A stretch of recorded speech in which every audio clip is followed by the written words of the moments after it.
Good afternoon. I'm Al McFarlane. Welcome to The Conversation with Al McFarlane. I'm glad to be here and glad to have you along today. A special program today. I'm expecting a guest to pop in to do a great conversation about the life and work of Randall Robinson. But if that does not materialize, we've got an exciting proposition for you and for us anyway. What we haven't done in a long, long time is taken questions from our audience. And I'm wondering if there are those listening here on KFAI that want to weigh in on some of the pressing issues of the day. And if you do, I'm going to ask the station if they would be able to field some phone calls and bring you into the conversation. Great to get feedback. Great to have you involved in the show. And I'm going to be sharing the studio number momentarily. And if in the course of this program you want to weigh in, respond to the things I'll be sharing, and or bring up your own ideas, glad to have the conversation, something we haven't done for a while. And let's make this talk radio, talk digital as well. And so you know what? As always, I want to invite you to support this program, support the live stream in particular by tuning us in at YouTube Insight channel. In fact, I'd like you to go there and subscribe, be a subscriber. So I guess I found out now that we can't take phone calls today, so that's off the table again. But we want you to subscribe. Join the program, support the program by subscribing and telling your friends, telling others that they can support us here by becoming a subscriber at the Insight YouTube channel. You may be watching the program on YouTube, Insight News. You could be watching on the NPA, Black Press USA YouTube channel. Or many of you connect with us through Facebook, through LinkedIn, and through Twitter.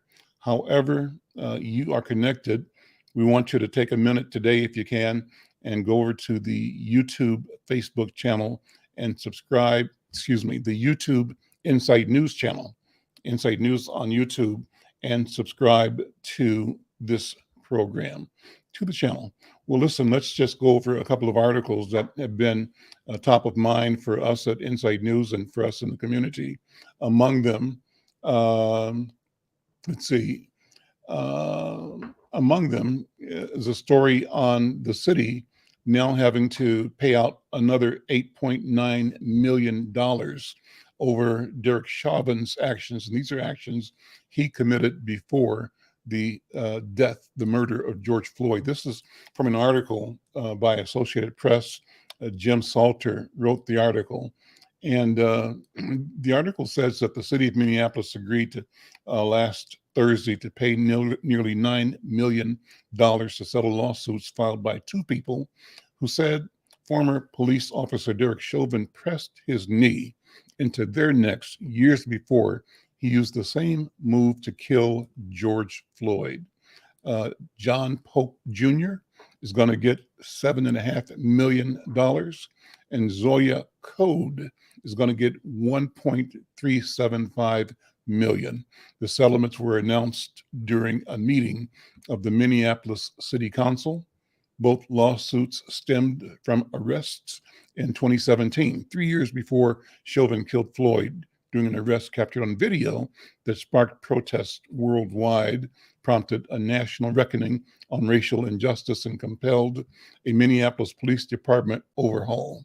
At a news conference last Thursday, Mayor Jacob Frey apologized to all the victims of Chauvin and said that if police supervisors had done the right thing, George Floyd would not have been murdered. Open quote, he should have been fired in 2017. He should have been held accountable in 2017, close quote. That's what Frey told reporters. Both lawsuits named Chauvin and several other officers. The lawsuits allege police misconduct, excessive force, and racism. Pope and Code are Black. Chauvin is white.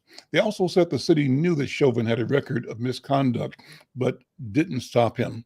Criminal charges in both cases were eventually dropped, but Chauvin is in prison for Floyd's murder.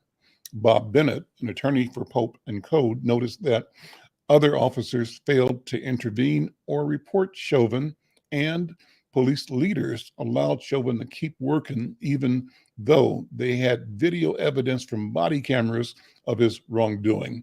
He said the video is expected to be released soon. The easy thing is to blame Chauvin for everything, Bennett said in a written statement.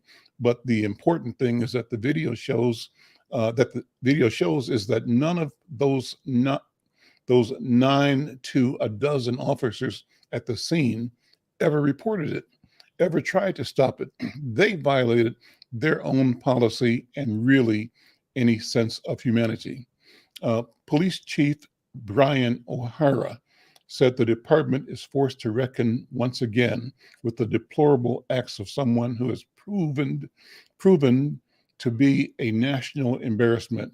But he also cited systemic failure within the police department. The chief said, "I'm appalled at the repetitive behavior of this coward and disgusted by the inaction and acceptance of that behavior by members of this department. Such conduct is a disgrace to the badge and an embarrassment to what is truly a very noble profession."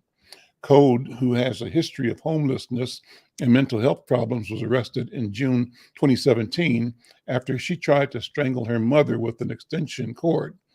Pope was 14 in 2017 when, according to his lawsuit, Chauvin subjected him to excessive force while responding to a domestic assault report. City Council member Elliot Payne said he hoped the settlements bring some closure to this era and is a stark reminder of the work we have lying ahead. The lawsuits said body camera recordings showed Chauvin used many of the same tactics on Pope and Code that he used on Floyd. Chauvin was sentenced to 22 and a half years in prison on a state murder charge in 2021 for killing Floyd by pressing his knee to Floyd's neck for 9.5 minutes as Floyd pleaded that he couldn't breathe. The city eventually paid $27 million to Floyd's family.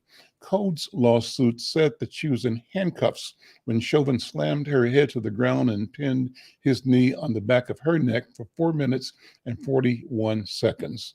A second officer didn't intervene, and a responding police sergeant approved the force, the lawsuit said. Pope's lawsuit said that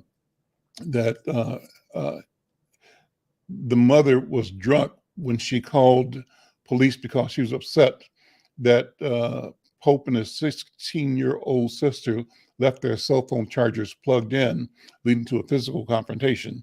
It alleged Chauvin struck Pope in the head with a large metal flashlight at least 4 times.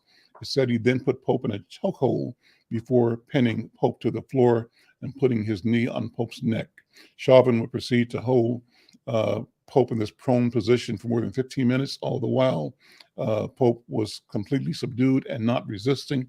The complaint alleges. Over those minutes, Pope repeatedly cried out that he could not breathe. The complaint goes on to allege that at least 8 other officers did nothing to intervene. It said Chauvin did not mention in his report that he had hit Pope with his flashlight, nor did he mention pinning Pope for so long. Chauvin's sergeant reviewed and approved his report and use of force, despite having firsthand knowledge that the report was false and misleading, the lawsuit alleged. So Chauvin admitted to many of Pope's allegations when he pleaded guilty in 2021 to federal charges for violating civil rights of both Floyd and Pope. He was sentenced in July to 21 years on those charges, and he's serving his sentences in a federal prison in Arizona. Boy, well, I think that's the right description of this. It's an embarrassment, and it's time for the city, for all of us to look at this question of accountability. Why didn't other officers intervene? So what is there in terms of police culture that allows people to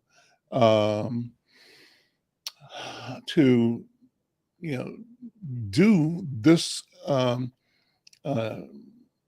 horrific activity with the sense of impunity. Uh, if you're listening or watching, have a comment to make, go to the comment section on any of our live stream channels and send me a note. Michelle, I see you're here. Michelle Madison, thank you for watching as you always do, and then invite other people to join the program, leave their comment to create this conversation. What do you think? What do you think? Uh, you know, uh, and like over the past week, I think the community is stunned, being stunned again and again by the violence in Alabama. Apparently, 4 young people killed and 16 more wounded at a Sweet 16 party. And the question is about the availability of guns in our community, and what are we going to do about that? And there have been other incidents going on now as well. Well, here's a note. It says that the I'm looking at my notes on the 4. And what surprises me is that so far, it seems that they have not been able to identify the assailant. And my sense is, how do you show up somewhere and kill 4 people and shoot 16 others, and nobody knows who you are or where you are, and they can't find you? Particularly when they were saying that this town is a very small town, a town of around 3,000 people, a town where truly everybody knows everybody else. So I'm concerned about that. And again, if you have got comments or thoughts or on the question of this rampant violence in the community and the question of police community relations, drop a note into the text. Love to have your comments on that. I'm going to go to another item now. And what's new and newsworthy is that the city of Minneapolis has okayed a dawn Muslim prayer call. And this is the first for a big city in the U.S. And there's an image I have for you who are seeing this on social media. It's Abu Bakr as-Sadiq Islamic Center. A member of the Abu Bakr as-Sadiq Islamic Center is reciting the Islamic call to prayer, or Adhan, on Thursday, May 12th, 2022 in Minneapolis. That's the photograph. The Adhan exhorts men to go to the closest mosque 5 times a day for prayer, which is one of the 5 pillars of Islam. Abu Bakr, which hosts some 1,000 men for Friday midday prayers, plans to hold meetings with neighbors before publicly broadcasting the call this summer. This is a picture that is by a photographer, Jesse Wardarski. Well, the Associated Press story says that Minneapolis will allow broadcast of the Muslim call to prayer at all hours, becoming the first major U.S. city to allow the announcement, or Adhan, to be heard over speakers 5 times a day year-round. And that's interesting to me because our office is around the corner from Masjid and Nur, which is at 17th and Lindale in North Minneapolis. So I have not had the fortune yet of being in office while the prayers were while the call was being broadcast, but I hope to be there. And to me, it just reminds me of how there's something comforting when I hear church bells throughout the summer announcing time, and they become part of the DNA of your audio experience and community. And I'm feeling that I'm going to feel the same way, a feeling of peace and a feeling of connection when I am able to hear the Muslim call for prayer coming out of Masjid and Nur 5 times a day. I think it's a wonderful thing. Well, the story goes on to say that the Minneapolis City Council unanimously agreed last Thursday to amend the city's noise ordinance to which have prevented dawn and late evening calls at certain times of the year due to noise restrictions. That's what the Star Tribune reported. But this vote came during the Muslim holy month of Ramadan. The story says the Constitution doesn't sleep at night. That's a good quote, says Jailani Hussein, executive director of the Minnesota chapter of the Council on American Islamic Relations after the vote. He said that the action in Minneapolis shows the world that a nation founded on freedom of religion makes good on its promise. Minneapolis has had a flourishing population of East African immigrants since at least the 1990s, and mosques are now common. 3 of 13 members of the council, that's Minneapolis City Council, identify as Muslim. The decision drew no organized community opposition, and Mayor Jacob Fry is expected to sign the measure. Minneapolis has become a city for all religions, said Imam Muhammad Dukuli of Masjid and Nur Mosque in Minneapolis, who was among several Muslim leaders who witnessed the vote. 3 years ago, city officials worked out with Dar al-Hijra Mosque to allow the Adhan to be broadcast outdoors 5 times daily during Ramadan. Prayers are said when light appears at dawn, at noon, at mid to late afternoon, at sunset, and when the night sky appears. In Minnesota, dawn arrives as early as before 5:30 a.m. in the summer, and sunset, however, at the solstice happens after 9 p.m. The city did allow year-round broadcasts last year, but only between 7 a.m. and 10 p.m., typically excluding the early morning prayer and sometimes the night prayer. At a recent public hearing, Christian and Jewish leaders expressed support for extending the hours for Adhan. Councilmember Lisa Goodman, who on Thursday was observing the final day of Passover, said the Jewish call to prayer, which is generally spoken rather than broadcast, doesn't face legal restrictions. Observers at church bells regularly toll for Christians. It's something I grew up with, but not my children, said Councilmember Jamal Osman, adding that hearing the call to prayer from local mosques brings him joy. Well, that's interesting. So again, I'd love to know how you feel if you are hearing the bells, hearing the calls to prayer. It would be interesting to get a sense of what your take is on that. Back to Michelle. Her comment regarding the previous story. She said someone definitely knew who committed that heinous crime on the 16th birthday party. The problem is that people are afraid to speak up. They're saying that snitches get stitches. Unfortunately, that's the mindset of many people. Shout out to Patrick White Sr. Patrick, thanks for checking out the show and your note. And to anybody else that's watching or listening, we'd love to have your comments, your feedback on the Derek Chauvin story, on the story we just read about the Muslim call to prayer. I'm going to share another story that I think is an important one, particularly in Minnesota, because we have such a diverse population here. This is a story that will appear in next Monday's Insight News. It's one that comes out of the Afro-Latino Project, or Afro-Latin Project.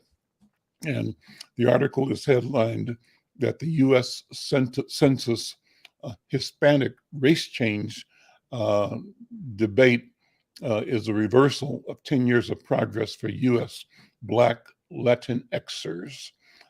This is a story by Amilcar Priestley.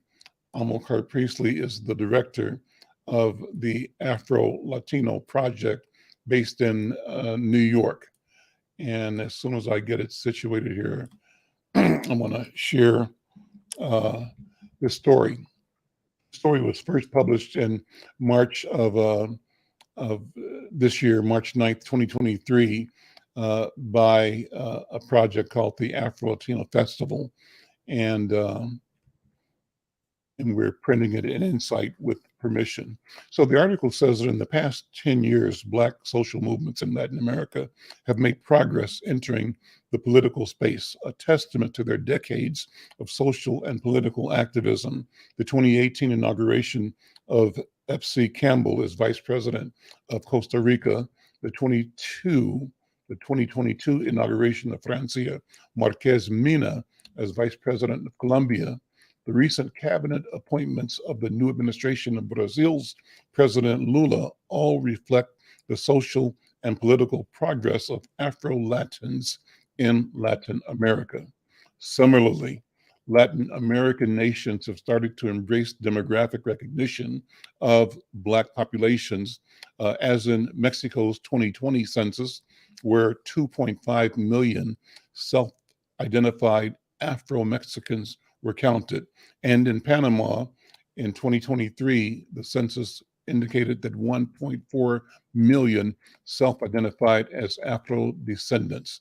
So given such heightened visibility of the Black presence in Latin American countries, it's ironic that the U.S. Office of Management and Budget, the agency responsible for the census design, recently proposed a drastic shift in the census. They seek to change Latino/Hispanic from an ethnic category to a quote unquote racial category for the 2030 census. And that is causing a stir.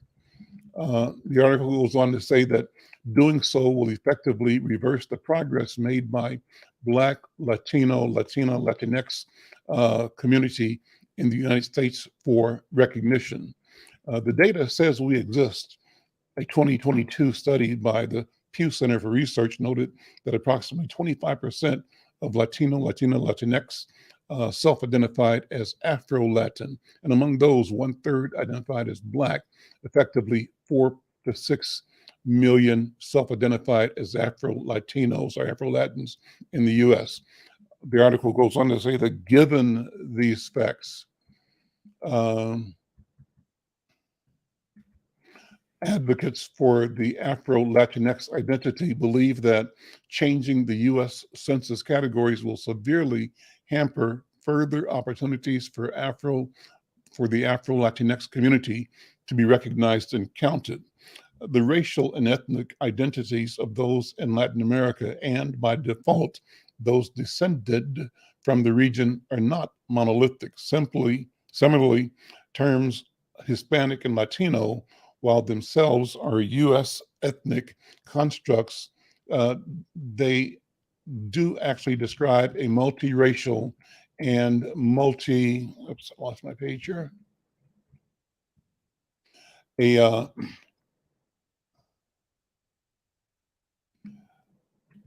1 second here.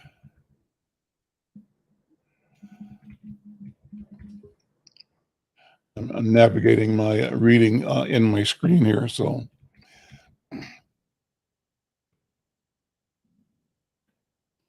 It's a little difficult, but bear with me.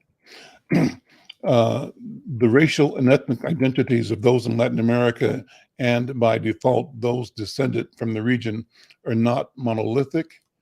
Oops.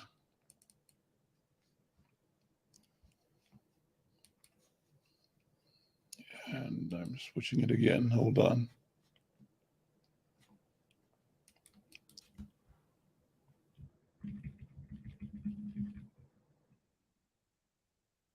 So I'm navigating between two screens on my computer to bring this story to you, and I lost one, and I'm trying to get this one back again. Okay, the racial and ethnic identities of those in Latin America, and by default, those descended from the region, are not monolithic. Similarly, the terms Hispanic and Latino, while themselves are U.S. ethnic constructs, they do actually describe a multiracial and multi-ethnic grouping that includes Afro-descendants, indigenous, mixed race, mestizos, whites, Asian, and Middle Eastern. So it's a broad encompassing term. There's a map here that shows ethnicity by group or race in the U.S. that's pretty interesting that you'll want to check out. The article continues that, ironically, the U.S. Census Office, while seeking to aggregate the Latino category, is simultaneously proposing to make North African and Middle Eastern its own category separate from white. This disaggregation into separate category will raise this group's statistical and demographic visibility, an effort long sought by many of that community. In fact, every proposal under consideration by OMB now is asking for a disaggregation of data. However, the only one not being considered for disaggregation is the Latino proposal. The change OMB proposes is one that will homogenize Latinos, Latinx, Hispanics into one undifferentiated pool. And OMB's decision to condense race and ethnicity into one thing is being presented as a way to simplify the racial and ethnic questions on the census, which they claim have confused Latinos for some time. They suggest it's also a way to reduce undercounting by those who check the other category. This article, written by Amilcar Priestley and the people at the Afro-Latino Project, goes on to say, we disagree. We disagree that there are many who strongly opposed this census change, including the Coalition of Black Latinx Organizations. And he lists those with a link. This coalition states unequivocally that Latino Hispanic is not a race, and that's his emphasis. So what's the fight against becoming a race? The article says the Afro-Latino Project joins in opposition to these proposed changes for several reasons. One, in one fell swoop, Afro-Latins will lose hard-fought gains in statistical visibility, including the 2022 Pew Center results of 25% as we near the end of the United Nations International Decade for Afro-Descendants. This change by the U.S. is the exact opposite of what the UN's international commitment intended. Number two, it undermines disaggregation of health, economic, legal, and social disparities based on race within the Latino community, and it masks historical and racial prejudices. Let me take a break here and just check to make sure that we have feedback from people here that want to weigh in on this question. So, number four, it says, in attempting to shift the foundational reality for how race and ethnicity exist simultaneously in Latin communities, because Afro-Latinos are both African and Latino, the OMB unwittingly facilitates the continued invisibilization, that's a good word, or, for example, erasure of Black Latinos. And that's what was the experience of Blacks in Latin America and continues in the US today. Disparate treatment based on race has and continues to be an underreported but very critical issue in Latin America and has been transplanted to the US. That is why maintaining our Afro-descendant identity as an ethnic group who is also racialized is critical. Making Hispanics into one race gives the appearance that Latinxes are all the same, but we are not. So despite the purported confusion about ethnicity in the US, the majority mestizo, Latino, Latin American agenda has always intentionally sought to hide ethnic distinctions, especially those that were not Eurocentric or that rejected Eurocentricity in what they claim was and is in the interest of nation building and identity formation. Interesting. He goes on to say the Latin American desire is to impose a pan-ethnic crisol de razas under the false guise of an imaginary racially democratic society, that is a deception. Thus, Amilcar writes, the OMB's proposed changes actually facilitate the very racist invisibilization of that Black Latinxes have fought against, which is historical and contemporarily repeated and systematic attempt to otherize Black identity in the Latino context. The goal for increased political representation of Latinos, while of great importance, cannot come at the expense of 25% of Latinos who have already been marginalized by non-Black Latinos who navigate America with white skin privilege. We, as African Latinos, summarily reject the proposed changes that will do nothing more than serve as a continuation of status quo, and that's keeping Black Latinos hidden. Whatever changes occur in the U.S. Census, they should not be changes that abandon and undermine the United States' own obligations as a signatory to the United Nations International Decade of Afro-Descendants. They should be consistent with the UN Declaration that states, in proclaiming this decade, the international community is recognizing that people of African descent represent a distinct group whose human rights must be promoted and protected. Around 200 million people identifying themselves as being of African descent live in the Americas. Many millions more live in other parts of the world outside of the African continent. So what's the call to action? The proposal is for this change to transform Hispanic into a race. That's currently open for public commentary at the Office of Management and Budget.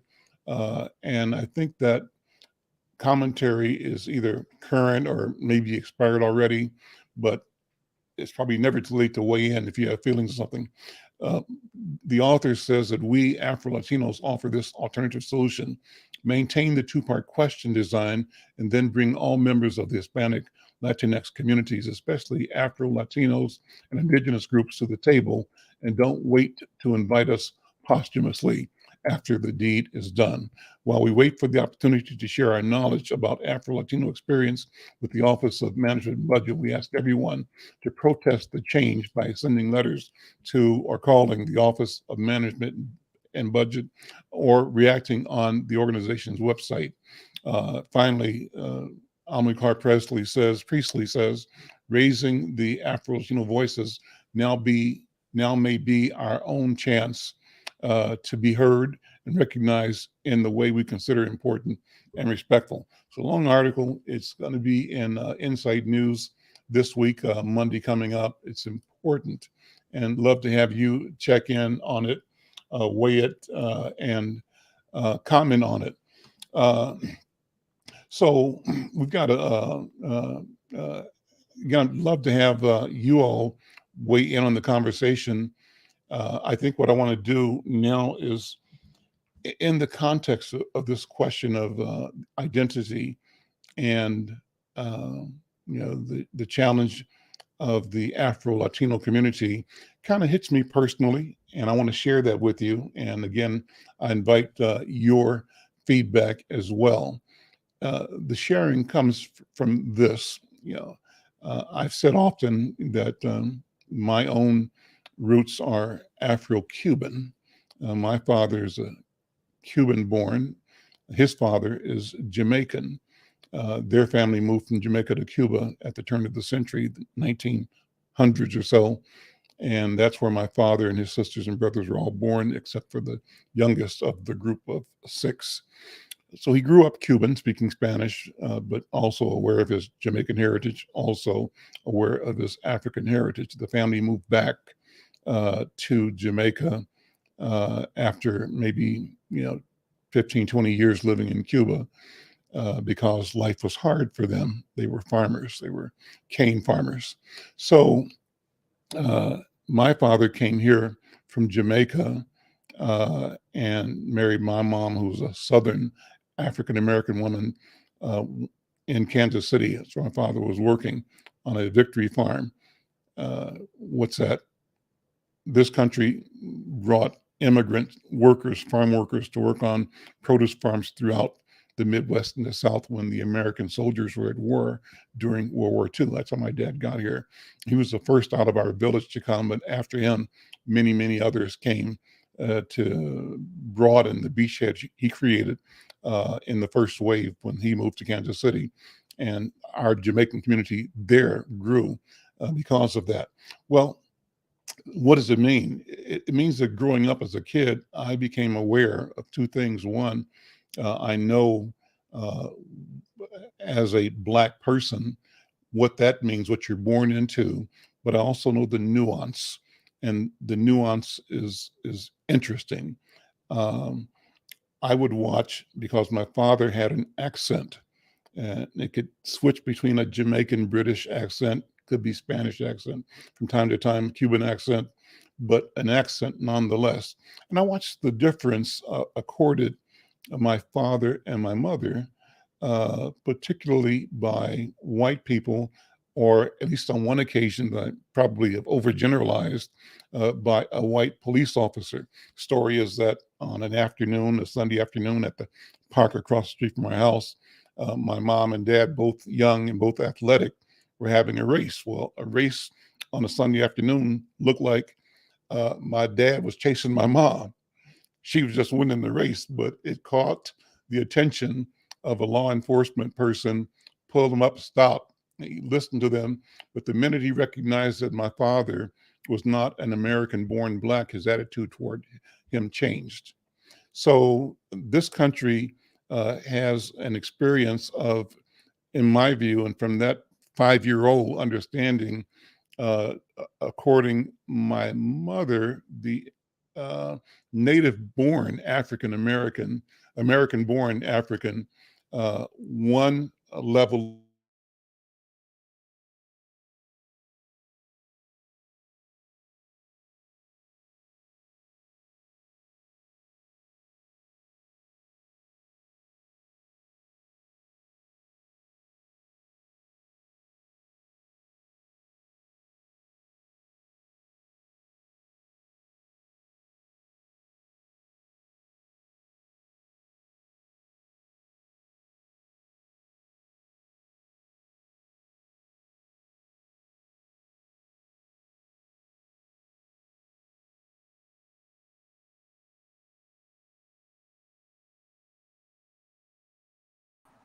Hi, all. So we're actually having a bit of a technical issue. Miss Al's audio went out, which is totally fine. Let me introduce myself. My name is Yasmin. I am the producer of the Conversation with Al McFarlane, and I hope you guys are enjoying um, a little bit of history of Al McFarlane and his family, and as it relates to the Afro Latino experience.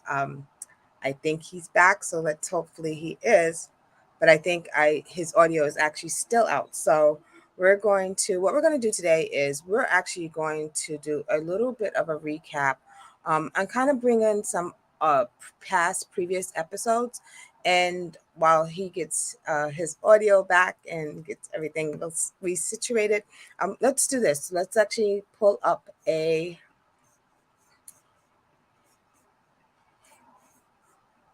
we have a episode which we did. I believe it was about a couple of weeks ago, actually last week in March, where we talked about $800 billion for reparation for Black Californians. We also had Miss Cesar there talking. So let's actually listen to this and kind of just let's reminisce a little bit. how you doing? I'm doing great. Thank you. And thank you for those beautiful words. I Well, appreciate it. always good to be with you. I'm inspired by you and your family, your work, your vision, and the consistency, the persistence that you bring, the dedication you have to elevating knowledge about who we are and what we stand for in the world, and the power that we have to shape futures that reflect our dignity and our possibilities, that allow them to continue to materialize, to self actualize. I think that's kind of the intent as I see you and your work with Black Ink, in Black Ink, and other arenas like the Sankofa series, always elevating and motivating. So respond to that. You know, am I describing you in any way that is close to being right?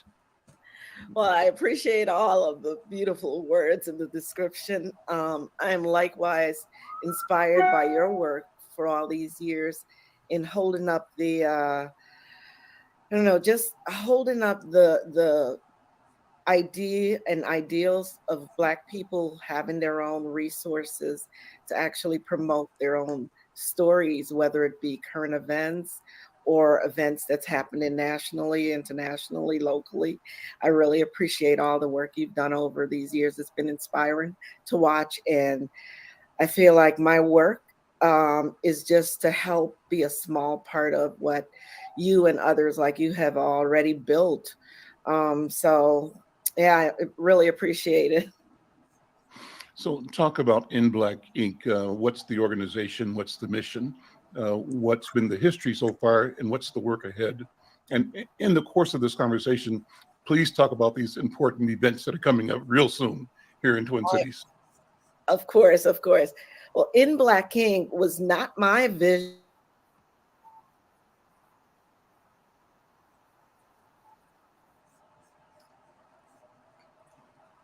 Okay, so it looks like we're still having a bit of issues, so we're going to keep going. Um, and I hope you guys are enjoying this interview. I think the beauty of Insight News and the conversation with Al McFarlane is that he is able to bring a collective of just amazing scholars, comedians, community activists, and people who have made up a community in the Twin Cities and beyond, and really, really kind of sharing the needs of our community and kind of informing the way that we should be thinking about the world and looking at the world. So I'm hoping that, we come on every day, Monday through Friday from, 1 p.m. to 2 p.m. And we have an amazing community that comes in and supports us and stuff. And we just want you to continue coming and supporting us, because I believe that what the message that we're putting out there, related to the African American community, related to the community in the African diaspora, to the Afro Latino community, to just our community in general, is so important. And we want you guys to continue to support us, continue to email us and message us and let us know what are the things that are important to you. What are the things that you want to hear about? Mr. Al has an amazing platform, and I think he's back. Are you back, Can Mr. you hear me now? Yes, Yeah. I can hear you Oh, perfectly. great. So we're back. Great, great. Well, So Yasmin, thank you for jumping in there, and thank you for being ready to make things happen. no problem. We're using StreamYard. That's a great platform, and I'm not sure if my microphone Right. failed me, but I switched microphones and switched. So we'll keep It's going. totally fine. This is live, and this is how we work. Michelle Madison, I just want to make a comment. She mentioned that is so interesting hearing about the McFarlane history. So, Miss Al, why don't you continue and tell Yeah. us about Well, the love story of your parents? Like, tell us about that. well, I could, but that's not what I'm talking about right now. I'm talking about, but their story, how it leads to actually me being in the news business. That's what Oh, I was okay. coming to, and I was coming to the question of what the story that I just read about Amilcar Priestley was about, and that's a question of identity and why Mhm. it's important and why it's personal to me, because I come to this having claimed uh, a a place, a space inside the Latino culture as I call myself medio cubano. De vez en cuando Mhm. presentar mi programa en español. Got Puedo hablar español. it. I Mhm. can speak Spanish. I'm not perfect, but I'm pretty good. And Right. I love to use the language when I can. And what captures my imagination, Yasmin, is that many, many, many, many more of us are speaking Spanish and speaking Portuguese and speaking Mhm. French. Right. And that one of the problems of the particular and unique American subjugation of the identity and the will, the Mhm. experience, the lens of Right. Black Americans is this intent to keep people tamped down, clamped down, so that you think that the whole world is the box that you're in. Uh, and that brings another thought to mind. Like, when I was a kid, say 5, 6, 7 years old, Mhm. my mom and dad would say, you can go to the alley to 1 block down this way. Don't cross any street. Don't cross the alley. And that was my whole world, my block, my neighborhood, right?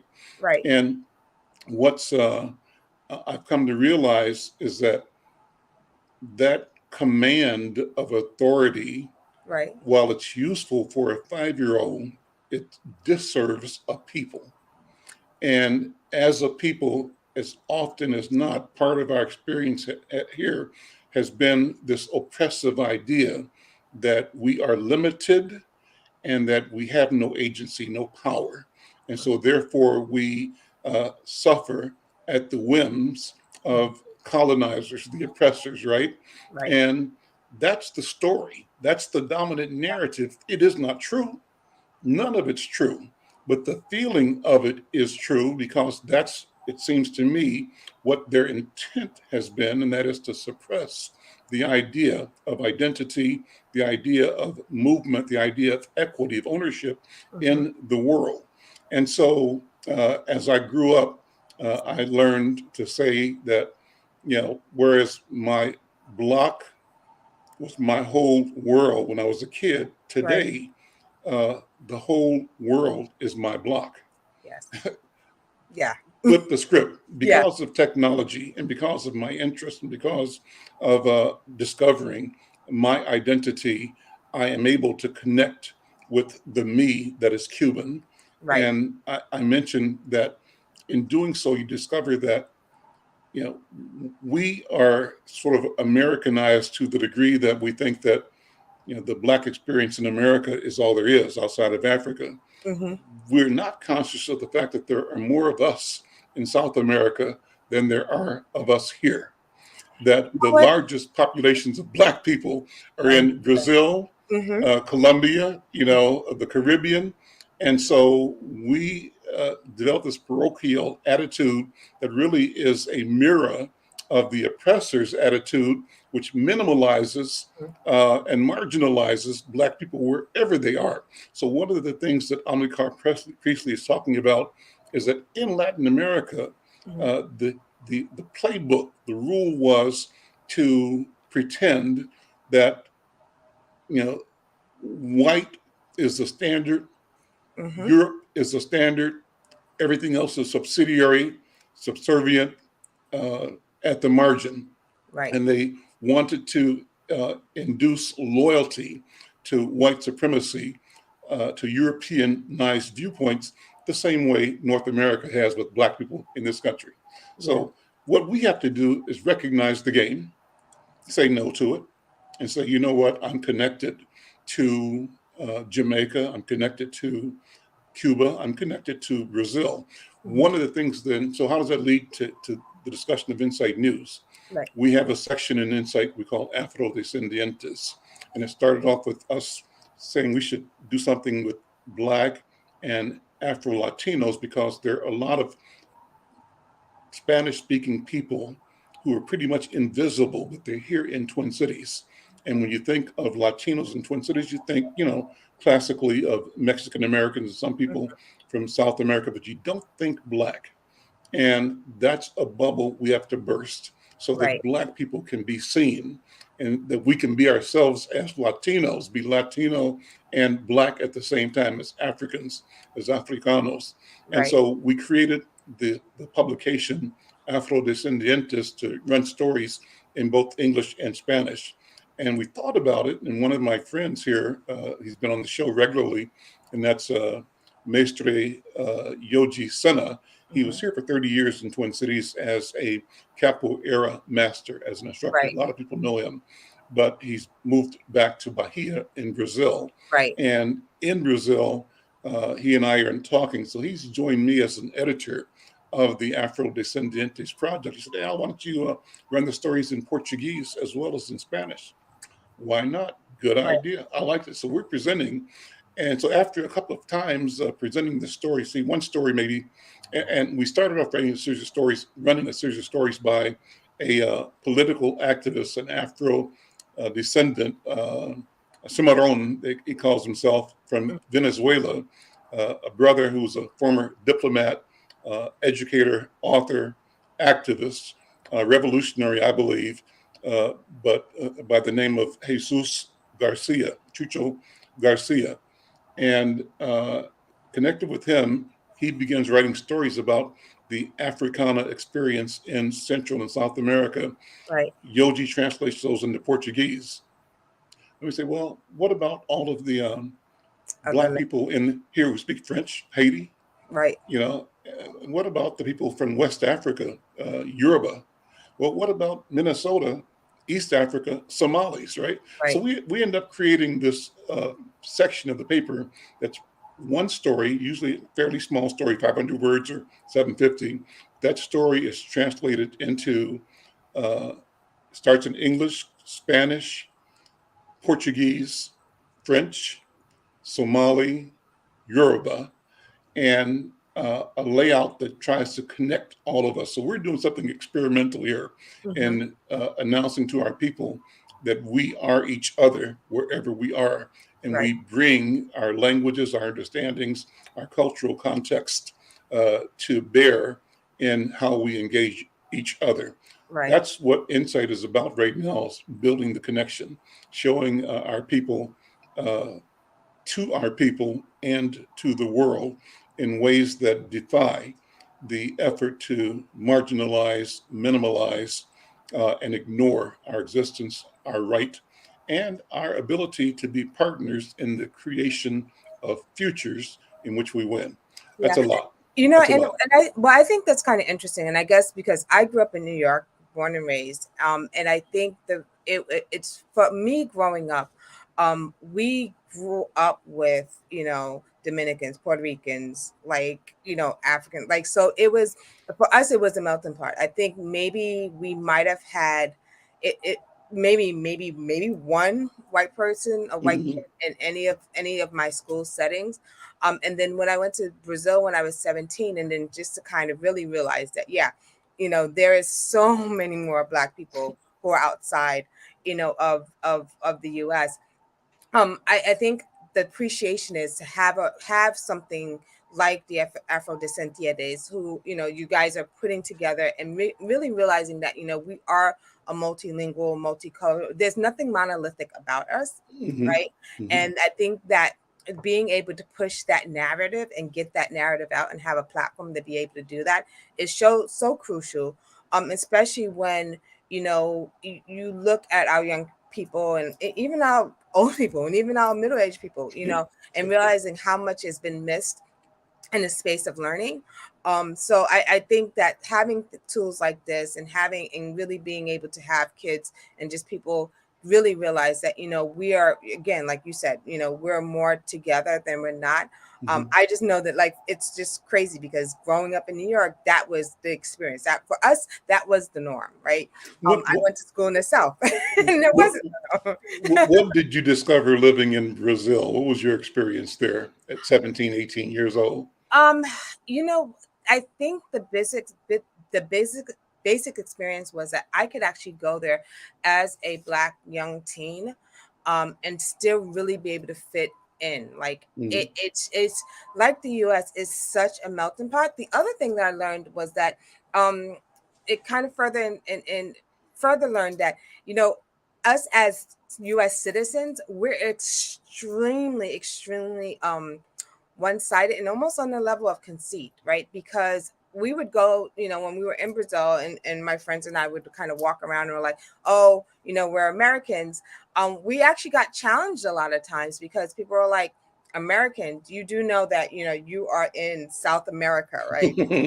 So are you Norte Americano, or are you, New York, like what? Let's really Is drill down to the cultural arrogance, right? Exactly. So I think it helped me. Well, I mean, I'm New Yorker anyway, so we're always going to be arrogant. But I think it really kind of helped us really kind of tamper down that and appreciate what the difference is, and appreciate how there are some similarities, but there's also a level of you have to appreciate other people's cultures and Mhm. what they're doing and what they're bringing to the table. So I think that was the biggest thing. So one of my best Jamaica stories, Hmm. Yasmin, is the first time I went to Jamaica, I was maybe like 20 years old, or maybe 19, 20, I'm Hmm. not sure.